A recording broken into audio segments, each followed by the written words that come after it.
This podcast is brought to you by WRFL, Radio Free Lexington. Find us online at wrfl.fm.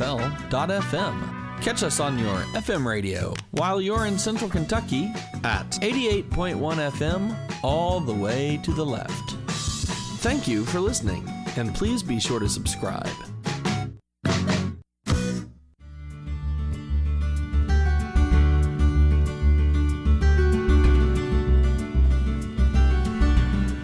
Hi, and welcome to From the Woods, Kentucky. I'm Renee Williams, and I'm here with my co-host, Lhotka. Today in studio, we have Doug McLaren. Doug is a retired extension forester with the Department of Forestry and Natural Resources at the University of Kentucky. It's a pleasure to have you in studio today, Doug. Very nice to be here. Thank you. Yeah, so today we're going to be talking about firewood, but before we start talking about that, tell our listeners what you do or actually did at UK.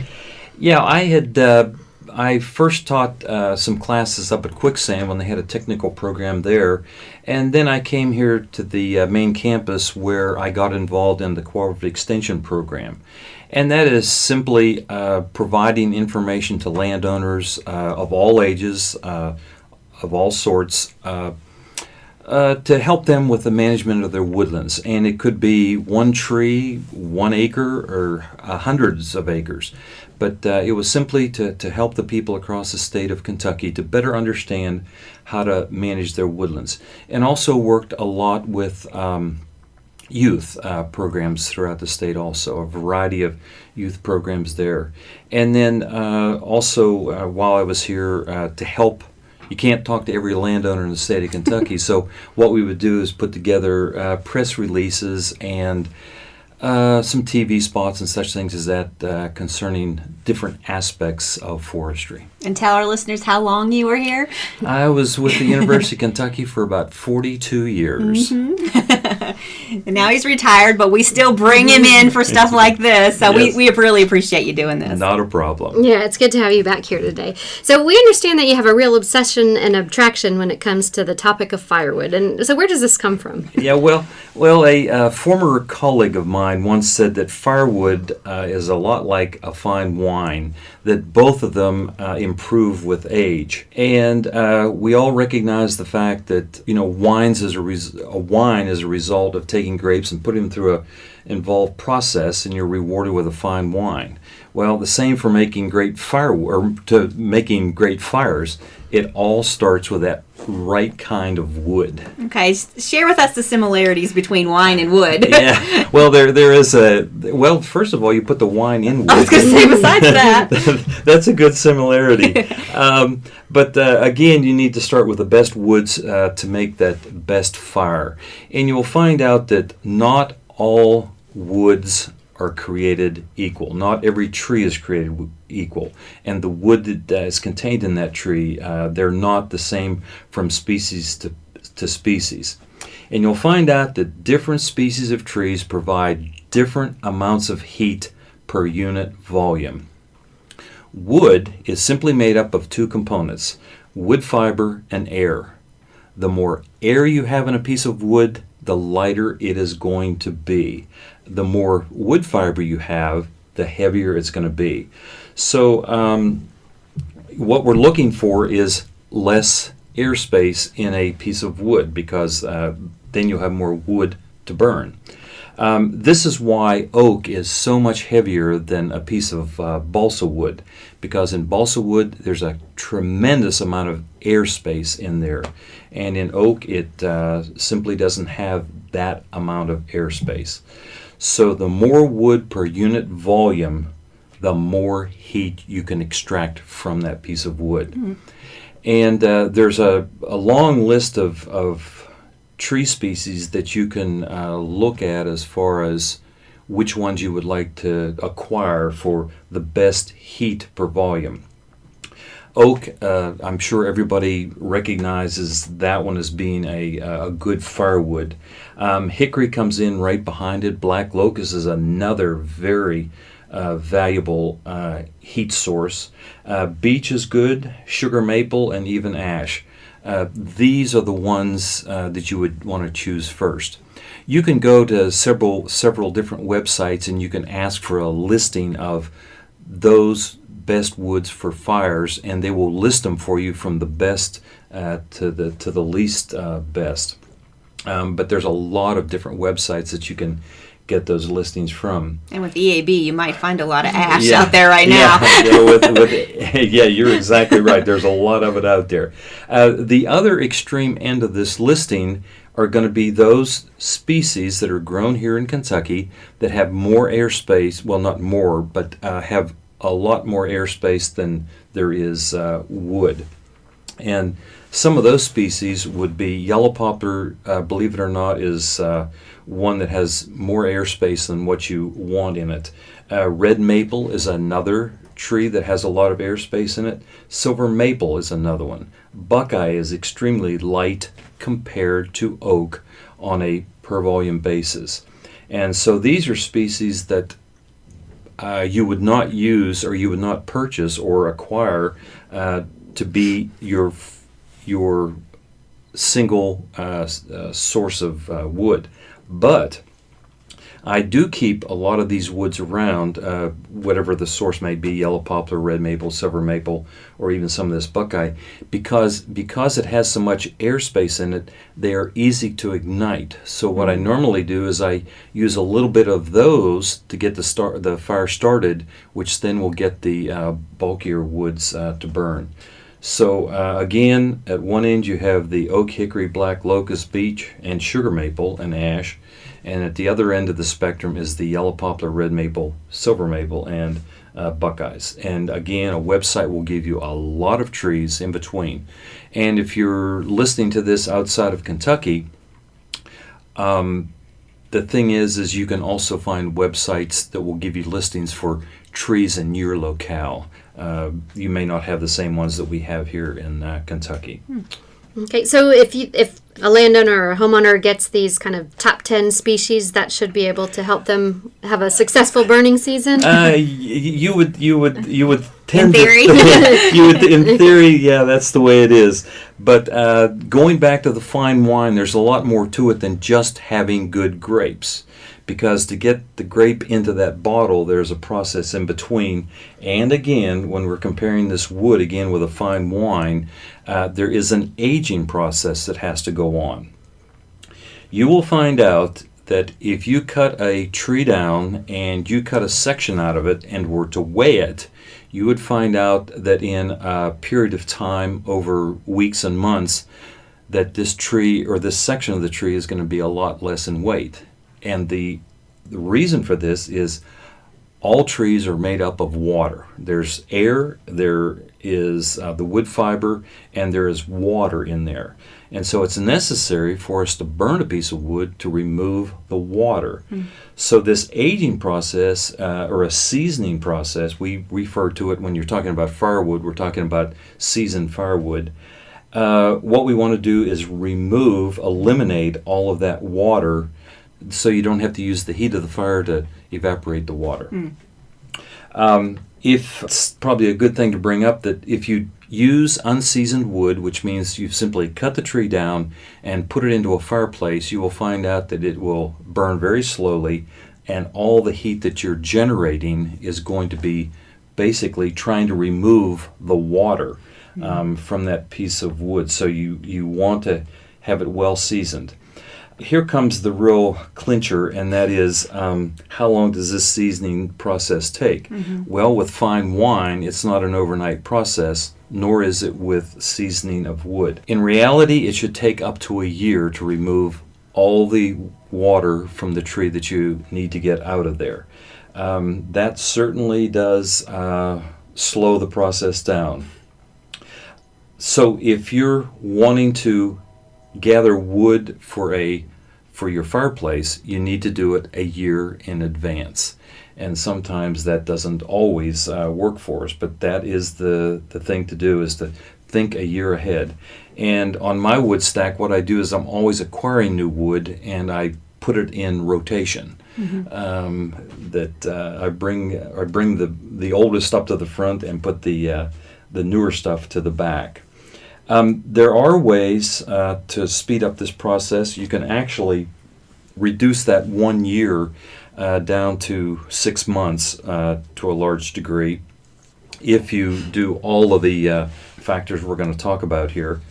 Some people have actually tried to speed it up to 3 months, but it's better to think in the realms of a year and also in the realms of 6 months. But one of the first things you want to do is cut the wood to fireplace length. And this is a mistake that a lot of people make, and that is they buy wood or they cut wood and they don't think about where it is going to be used. And I have a wood stove at the house, and my wood stove will only accommodate effectively and efficiently 12 inches in length. A lot of people, when they cut wood, if they're selling it, they'll cut that stuff 18 inches in length. And so for each piece of wood that I were to get in 18 inches in length, I would have to literally have to cut that all in half. So find out what the fireplace length is that you want and cut it that length. Shorter pieces of wood will dry quicker. And that is, if you had a piece that was, in my case, 12 inches long, it would dry faster than a piece that was 18 inches or 3 feet long. So the shorter they are, the quicker they will dry. Because the water is going to be going out the ends of the tree rather than going off the surface. The next thing is splitting it. We've now cut it to length. We've cut it to length now. Now what we want to do is split it, and that is take this round cylinder that you have and split it into various and sundry numbers of smaller pieces. And each time you expose a surface, you are exposing a place in which water can evaporate. So the more surface area you have, the more you can get. I was looking on the web the other day, and there are a lot of YouTube sites out there that have homemade wood splitters out there. And some of them are very ingenious, dangerous, but ingenious. And then there are some very commercialized wood splitters out there. But again, the whole idea of splitting your wood before you try to dry it is to expose as much surface area as you can. The next thing to do after you have now split all this wood, and that is you want to stack it in a stack in an open area so that you can get good airflow, and preferably if you can get sunlight on it during the day, that helps too. The more sunlight will help the process of extracting moisture out of there. So stacking it is necessary so that all the different sides can be exposed to this. You want to maintain a cover over this stack. Whatever stack you've created, you want to put a cover over the top of it. Some type of a tarpaulin would be good. I've seen people use corrugated steel to put over top of it, but you want to keep a cover on top so that the water does not run down through your stack.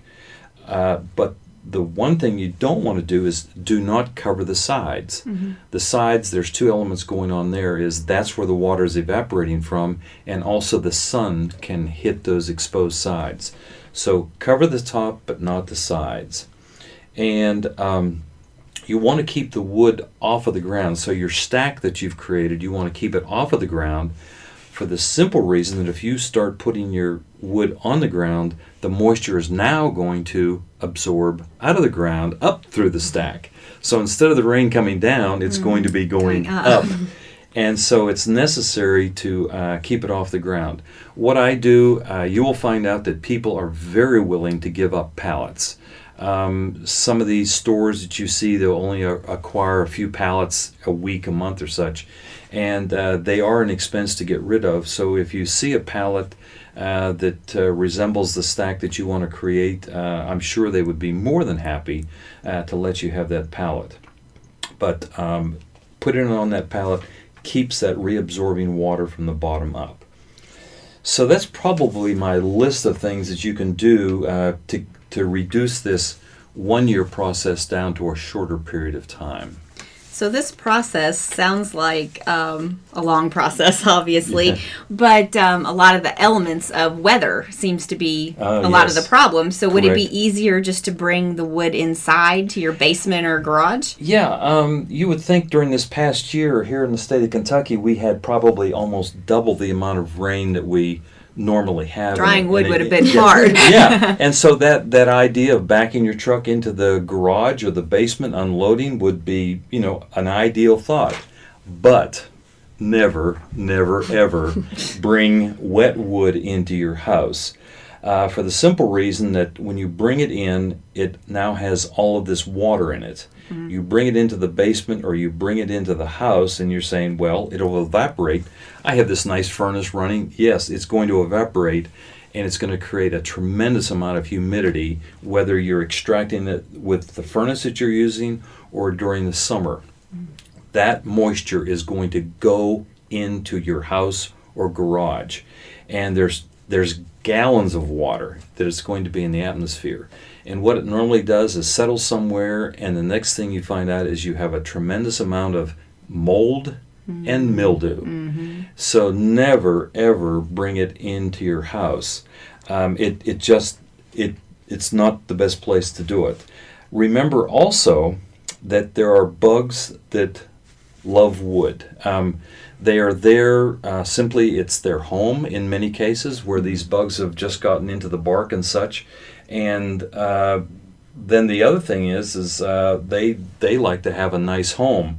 And if you were to bring that wood into your home and these bugs are there and you warm them up, they want to start moving around. Remember, the tree is their natural habitat. They live on the tree. In many cases, they can eat the tree. And also what they love to do is raise their young in these environments. And so then what you've done is you've now introduced all kinds of insects into your home. Some of them are not harmful. Some of them could be. Termites is a prime example of what you could be bringing in. And would love your house. Yeah, they would love your house. Yes, nice snack. Right, yep. Termites are an example of what you could be bringing in. Usually not. Usually they like to have some moisture, but the thing is you never know what you're bringing in. You've been listening to From the Woods, Kentucky with co-hosts Renee and Laura. We'll be right back after this short break.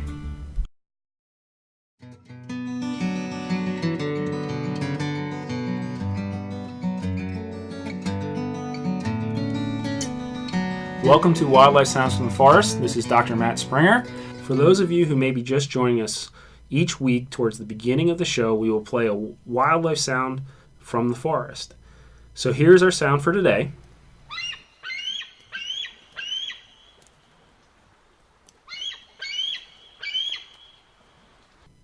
Stay tuned. Towards the end of the show, we will tell you what this animal is and why it makes this sound.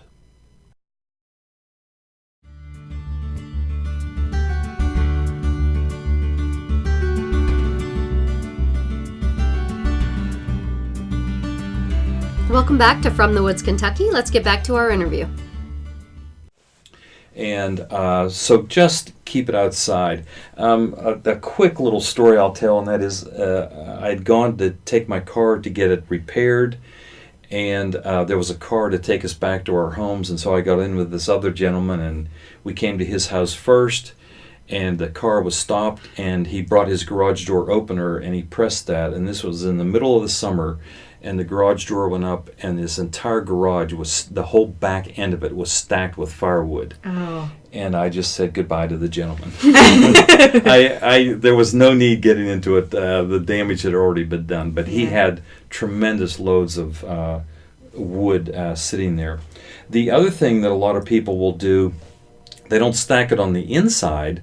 What they do is they stack it on the outside, and that is under the eave of their house, thinking that, well, there's not going to be any moisture there because the eave is going to catch most of the rain, which it does, but there is going to be moisture no matter how you look at it. If it's up against the side of your house on the outside, especially if it's wood again, you're going to have the potential of something eating into that.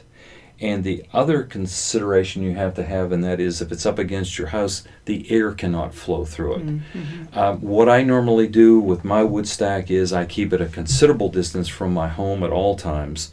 In fact, it's 100 yards probably from the house where I'm seasoning the wood, and then I bring it closer to the house when I need it, and I usually bring in only a week's amount at one time, and I only bring in a day's worth at a time also to do that. So again, just remember that there's a lot of things that live inside of wood or underneath the bark, and you will never capture them all. So you've outlined a great process to get ready for the firewood season, such as the best type of wood to acquire, where and how to stack, and the need to do all this kind of 1 year ahead of time when we want to use it. What happens if, like in most of our lives, the firewood season is upon us and we haven't followed these great suggestions? What do we do? Yeah, that's 90% of all of us, or 99% of all of us. It is a fact of life, and that is we're just unprepared. It's a lot like Christmas. You know it's coming. It's just that you aren't prepared for it. Right. And the same thing for firewood. And what it's going to come down to is you can simply buy firewood. There are a tremendous number of vendors that are out there.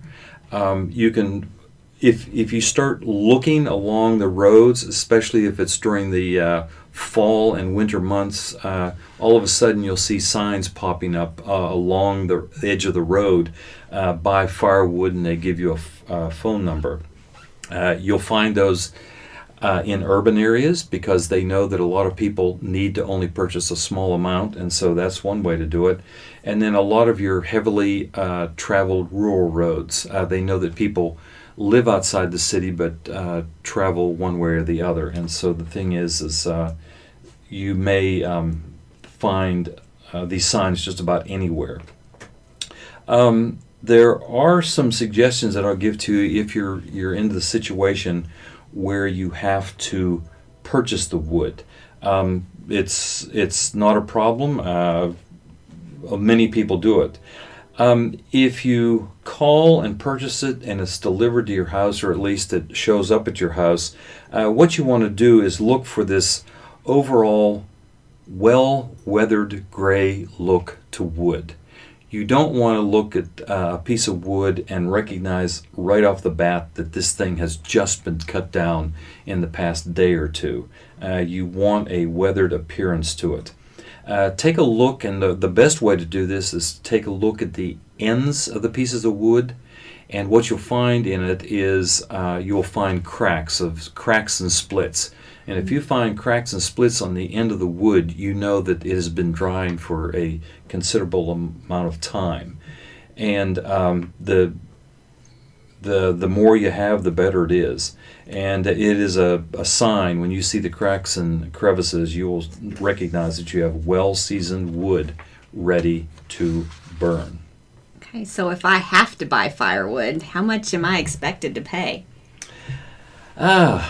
That's a very tricky question with some very obvious open-ended answers that I'm going to give you. It's hard to put a dollar value on it, but I'll give you some of the elements that you can look for and get through this. The word that is often referenced when purchasing firewood is the word cord. You can read it in literature. If you talk to somebody on the phone, you're going to keep hearing this concept of cord, C-O-R-D.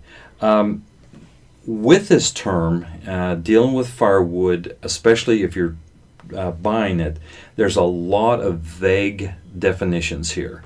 Cordwood can be defined in about 10 different ways, and each one of them is accurate if you know what you were basing that concept on. So the best thing that I would suggest is that if you're purchasing firewood and it's for supplemental heat, probably you're only going to need a truck or two a year. And your listeners are probably thinking, well, what kind of a truck is he thinking about? Well, the way to buy firewood is by the pickup load. Again, if you're only using it for supplemental, if you're simply wanting to get the sight of a fire and crackling noise and that such thing as a truck or two will be fine, and that would be a pickup load. And that's probably the best way to get a measurement of what you want to do. Most prices of a pickup load are very competitive in your locale. Mm-hmm. Your locale is probably 1 to 2 counties in width. Beyond that, you're moving into another locale. The thing you need to do is find out, again, in your locale, the prices are be competitive. So if you see numbers in the newspaper, if you make phone calls to these little signs that you see along the road, most likely what they're going to say is, I will deliver a truckload of wood to you, and here's the price. And no matter how many of these people you call in your locale, it's going to be very competitive.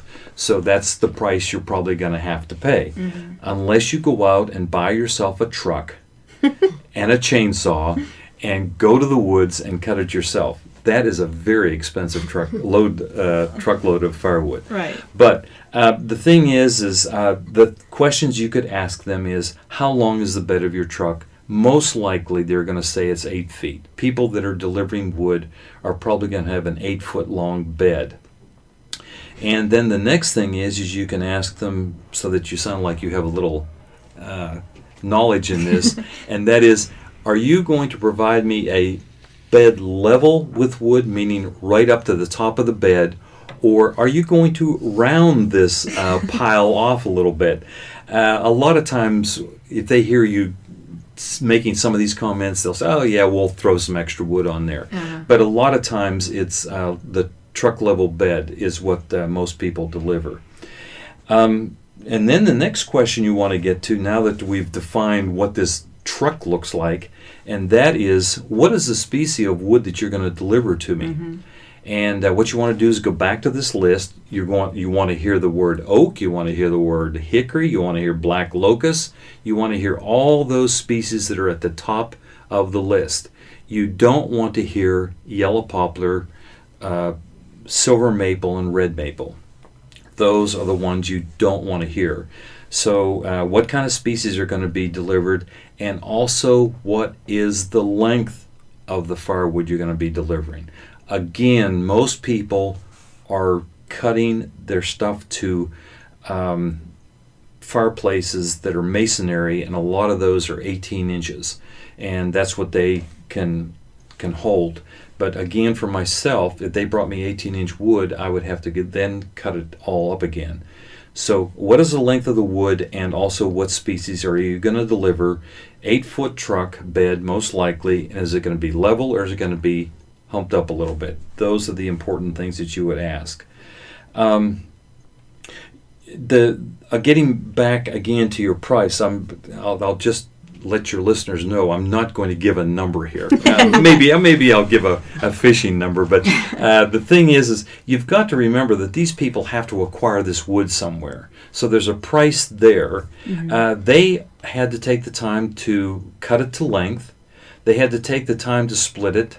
And if you've gone to YouTube, whether they've used the most advanced methods or whatever, and also they had to store this wood somewhere in their backyard, and they had to, cover it and make sure that it didn't get wet any more than possibly could. So you will find out when it comes to delivered prices. And then also they deliver this wood too, and most likely the one factor that they always tell you is, we're going to stack this wood for you. And they'll stack it wherever you tell them to stack it, as long as it isn't too far off.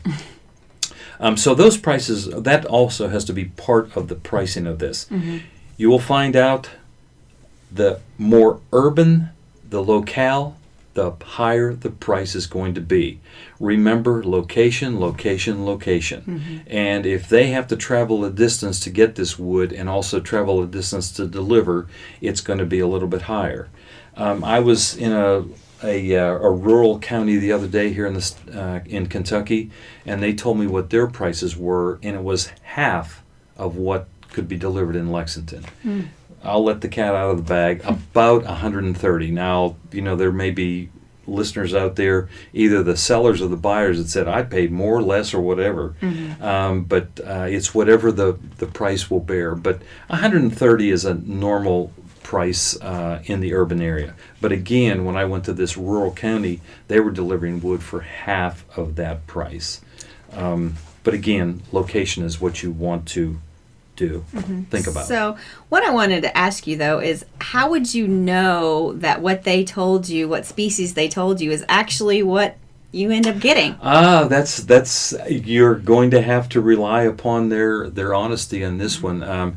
It's very difficult for somebody that's not experienced in identifying wood. A lot of times the bark may not be on it, but there are, if you look at enough wood, you learn it, but you're going to have to go with them as being truthful to you.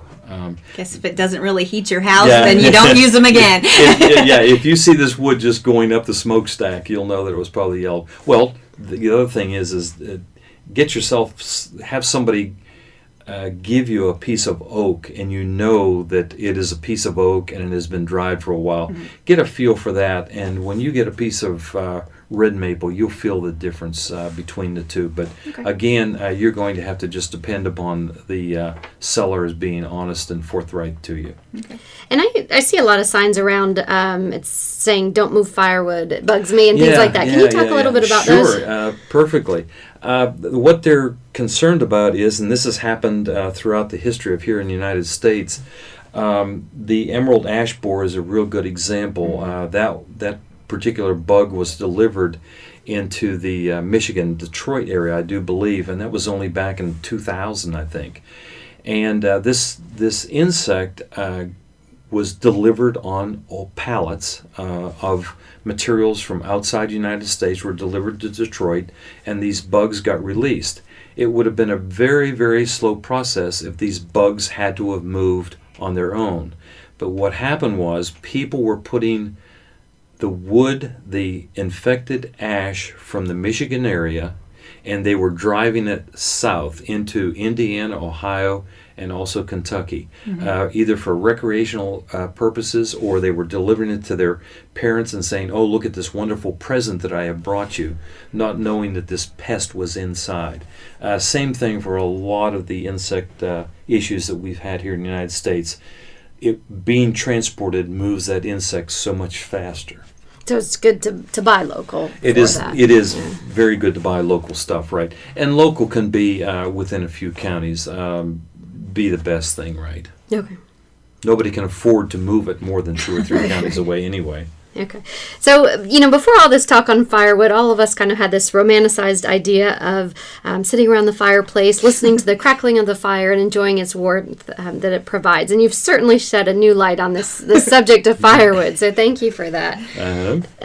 So, do you have any kind of suggestions or closing ideas for our listeners? Well, the purpose of the program, of me coming in here, was to make the romanticized idea of sitting around a fire more enjoyable. There's nothing worse than telling the whole family, I've got a load of wood out there, I want to bring it in, get this fire started, and we'll toast marshmallows, only to find out there was only a little flame, simply due that the wood was freshly cut and it's trying to evaporate all its water. So again, the idea that you want to be able to get this fire started by using some of these lesser dense woods, yellow poplar and such things, get it started, burning this oak and hickory, and being able to kick back and see this wonderful fire. It's again going back to the fine wine, and that is, there's a process. You take the grapes, you process them, you put them into a container of some sort, and you age it for a period of time, and it's ready to go. If you do it either before that time or way after its time, you aren't going to have a real good, fine tasting wine. So I'll just go back over very quickly some of the things that we've talked about here, and that is, first and foremost, you want to acquire the best woods possible. And again, the oak, the beech, the hickory, the sugar maples. These are the ones that you want to look for that have that good quality of a long burning fire. And make darn sure, and I always have to be concerned about this myself when I acquire wood, make darn sure that they are the right length. Because there's, again, nothing worse than saying, oh, let's have a fire, only to find out that the wood's all too long and you can't jam it into your fireplace. So make sure it fits into your fireplace or wood stove. Make sure that it's been properly seasoned. Again, if it's not seasoned, it's not going to burn to your ideal specifications. And make sure that your wood supply has been stored properly so that you can have this wood, again, a year in advance, and so that when you go out there and take it off that wood pile, you know that it's ready to go. And as long as it's been properly stored, you can count on countless warm, inspiring, enjoyable wood fires throughout the season. So be prepared ahead of time, and we'll certainly make these cold days of winter a little bit more enjoyable.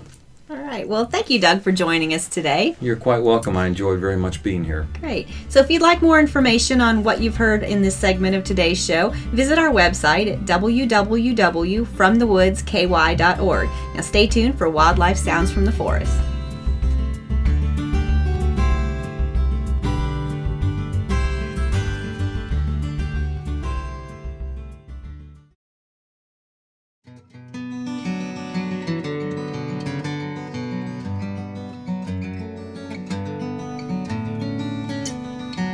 Welcome to Wildlife Sounds from the Forest. Today we have Matt Springer back with us to do the sound we have today. And let's listen to that sound again.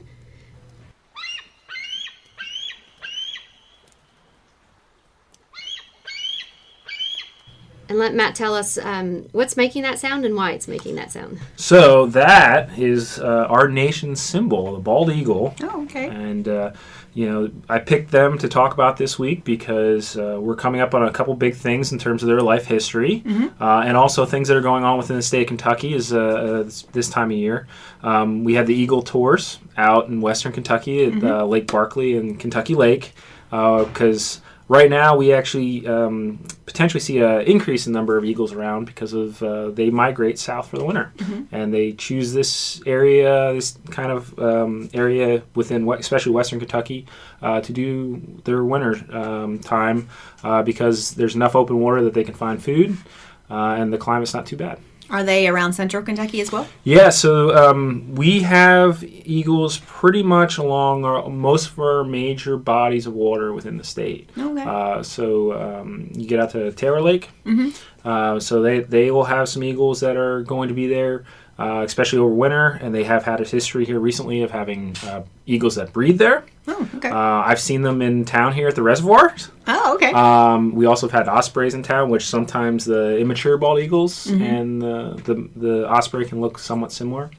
But we have especially a large number of eagles out in western Kentucky because it's just more suitable habitat for them. There's more water, there's more fishing access because that's their major food source. Okay. So now they used to be endangered, right? Yeah, so they're kind of the flagship for the Endangered Species Act is a species that back the start of the 1900s, their population, though we don't know much about it, pre-colonization, in the 1900s it really started to decline. A lot of that was related to DDT use, where basically they almost disappeared in the 60s. And then with the banning of DDT in 1972, reintroduction efforts started with bald eagles.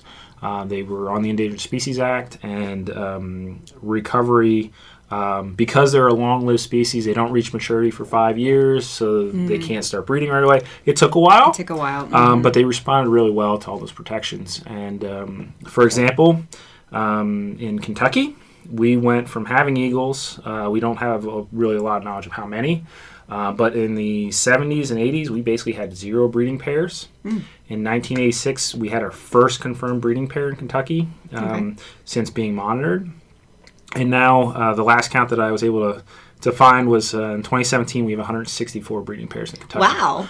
That's great. Breeding pairs, so that's not the number of eagles, right. But that's the confirmed nest. And they do migrate, so like I said, we get an influx at certain times, and then we have birds that go north. So But yeah, they've responded really well there, and they were taken off the Endangered Species Act. Okay, good. Which is what it's meant for. Yeah, exactly. Recovery and get them going. Right. Now, do they stay together for life, or are they the... They do pair up. Yep, and so that's happens, and usually as long as both are healthy, they'll maintain that pair, and they'll build nests over multiple years, and they get rather large in size. And the good thing is they usually choose the same nest over and over again, so you get situations that are rather common where you get into these eaglet cams or eagle cams, the nest cams, and you can watch online. And right about now is when they start laying eggs here very soon.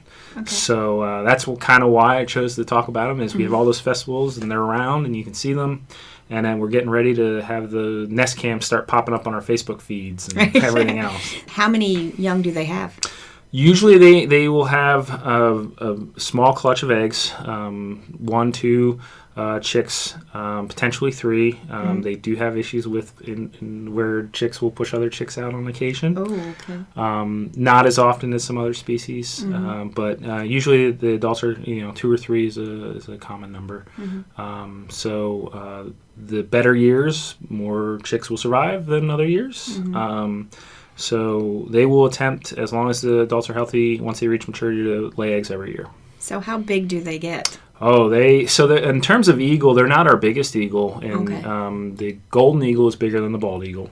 And in terms of eagles, internationally, they're about midway. So the Stellar sea eagle, which we have up in Alaska, is one of the largest eagles. Depending on which metric you use, it's either the largest eagle or the second largest eagle. So they're a big bird, but you put it in perspective of like a turkey in size and weight. But their talons are, most folks have gone to a zoo and seen them, and they're rather long, which is probably their more impressive feature. Okay. So speaking of that, I guess, what kind of weight limit can they pick up? That's a good question. I personally have seen them carry off a Canada goose. Oh, okay. So that, so a couple pounds. Most of the time, though, they're really after things like fish. So you're looking at a couple pounds worth of fish in a grab. So it's not, they do have strong wings, but they're really geared to soar a lot. So lift is an issue. Okay. Yeah. All right. Now they're called bald eagles because of their white head. Is that right? That's right. Yeah. Okay. And they're not actually bald. Right. Not like a vulture. Some people may think that. Yeah. Yep. Not like a vulture. They have full plumage on their head, which they really do need because of the winters and being around water. They would probably run into some issues with frostbite. But they don't get that head until they reach maturity. Whereas a lot of the young are pretty much brown, and then they become a little speckled with white mixed in, and then fourth and fifth year, especially the fifth year, they start looking like what we would traditionally think of a bald eagle. Okay, so you said that they're migrating back at this point, right? Is that so? We get some wintering birds that'll stick around for a little bit, and then late winter they'll start heading north. They will breed in northern Canada. Okay.